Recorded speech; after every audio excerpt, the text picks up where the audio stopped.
I've owned the business for a little over 10 years. I used to be a sales director for a company, and the company made some changes, and some of those changes were me going out the door. And I just decided I didn't want to work for somebody else again, and I wanted to work on my own. And I decided to buy a franchise and open my business.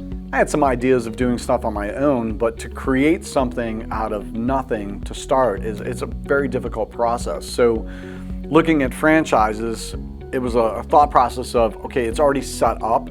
All I have to do is follow along to what they do, and that's where the success with a franchise comes from.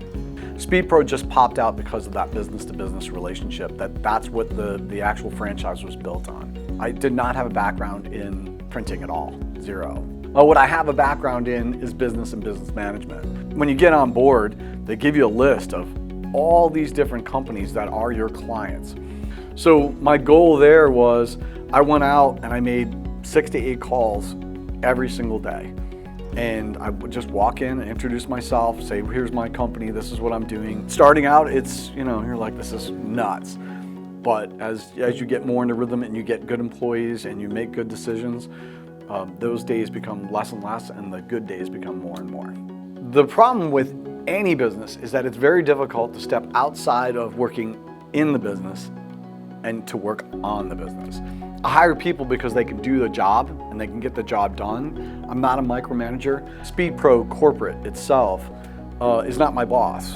They have certain guidelines that we have to follow as a franchisee, but you run your business and you are responsible for your business. In the SpeedPro franchise ownership group, they're not competing against me, they're all trying to succeed like me. And if somebody has a good idea, they seem to want to pass that around, which is nice. Everybody's trying to help everybody else out, and everybody's in the same boat.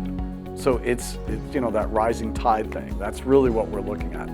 It's fulfilling to build something, to take something from nothing and making it something. And I'm happy with the growth. I'm happy with our position in the company. I'm happy to be seeing the new products, like the digital aspect that we just added.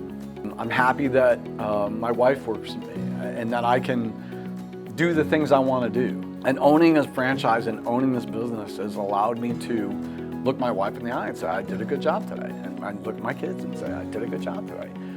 That's more important than almost anything.